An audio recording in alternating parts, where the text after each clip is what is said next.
buenos días. Yo soy Amaya García, trabajo en la unidad de ARIMES del Servicio de Cardiología. Y voy a presentar este trabajo en representación de todo el grupo de investigación COVID. Se titula Utilidad y seguridad de la automonitorización electrocardiográfica durante el tratamiento con hidroxicloroquina y acitromicina en pacientes COVID-19. Bueno, supongo que, como muchos sabéis, en los primeros meses de la pandemia por COVID, la acitromicina y la hidroxicloroquina se utilizaron de forma generalizada en los pacientes ingresados. Sin embargo, estos dos tratamientos, aunque son bastante bien tolerados, tienen un problema, y es que prolongan el intervalo QT. El intervalo QT es una medida de la repolarización cardíaca, y cuando se prolonga hay un riesgo incrementado de arritmias ventriculares malignas. De ahí que la comunidad científica en general y los cardiólogos sobre todo nos lleváramos las manos a la cabeza pidiendo un mayor control electrocardiográfico de estos pacientes. Tenéis un electro con ese intervalo QT, para los que no sepáis de qué hablo, es una medida de la repolarización, en este caso está prolongado, y esto produce que se ocurre un extrasístole sobre la onda T, en ese momento se puede generar una arritmia polimórfica maligna que dé lugar a una muerte súbita.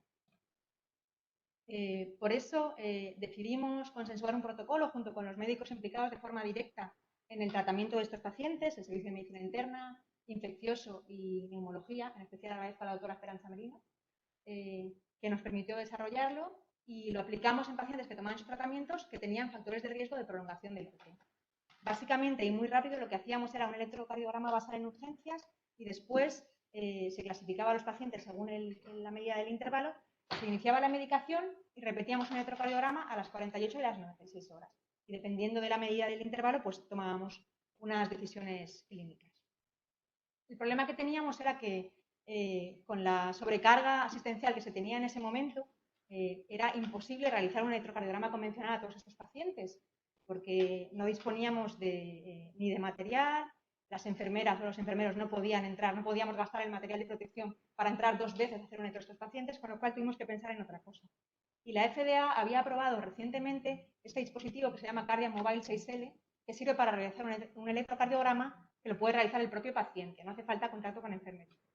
Con lo cual conseguimos que el hospital adquiriera algunos de estos dispositivos y realizamos un protocolo. Básicamente, formamos al personal de enfermería para que enseñara al paciente a realizar el electro. Se entregaba esta plaquita, que es el dispositivo, y el paciente dentro de la habitación solo, la enfermera estaba fuera, se registraba el electro. La enfermera desde la puerta tenía una tablet y por Bluetooth el dispositivo mandaba la información, y después esta información se transmitía a la historia clínica electrónica, y los electrofisiólogos analizábamos el electro y escribíamos el resultado en la historia clínica. Todos estos datos se metieron en una base de datos y a posteriori los analizamos. El objetivo de nuestro trabajo fue entonces evaluar la eficacia y la seguridad de un protocolo de monitorización del intervalo QT mediante este dispositivo en pacientes ingresados por neumonía COVID-19 que recibían tratamiento con hidroxicloroquina con o sin acitromicina. Determinamos la incidencia de prolongación del intervalo QT y qué factores asociaban a esta prolongación. Y por último, estudiamos también si ocurrían arritmias ventriculares complicativas o muertes súbitas en estos pacientes. Durante los meses de abril y marzo, que es cuando se realizó el estudio, ingresaron 306 pacientes con neumonía por COVID. De ellos, desde que empezamos el protocolo, 186 recibieron la medicación y 78 entraron en el protocolo. Pudimos realizar una medición precisa de intervalo QT con el dispositivo Cardia en la mayoría de los pacientes, en el 85%, y hubo un pequeño porcentaje que no se pudo, bien porque el paciente tuviera limitaciones de movilidad, porque tuviera temblor y no se pudiera interpretar el electro. Aquí veis el registro del sistema Cardia, veis que es un electro de 6 derivaciones, a diferencia del electro convencional, que es de 12, pero nos sobra para medir lo que queríamos medir. En cuanto a la prolongación del intervalo, el 60%, más del 60% presentaron prolongación del intervalo QT. De ellos, la mayoría tomaban tratamiento combinado con hidroxicloroquina y acitromicina, y 10 pacientes presentaron una prolongación significativa, con mucho riesgo arrítmico. En 5 de los pacientes se tuvo que suspender la medicación por este motivo. Sin embargo, ningún paciente que entró en el protocolo de monitorización experimentó arritmias ventriculares malignas o muerte súbita durante el ingreso. Esta es la tabla. Vale, termino enseguida. Esta es la tabla donde está la población general que se incluyó, comparando los dos grupos, los que prolongaron el intervalo y los que no, y no encontramos ningún factor que se asociara a dicha prolongación.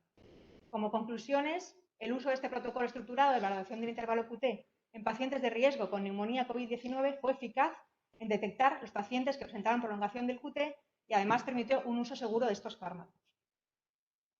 El dispositivo CardiaMobile fue fácil de usar, útil y permitió la automonitorización por el propio paciente en la mayoría de los casos. Y por último, aunque un número elevado de pacientes experimentaron algún tipo de prolongación del intervalo QT, esta fue significativa solamente en 1 de cada 8. A pesar de ello, ninguno de los individuos monitorizados tuvieron arritmias ventriculares polimorfas o muerte súbita durante el estudio. Muchas gracias.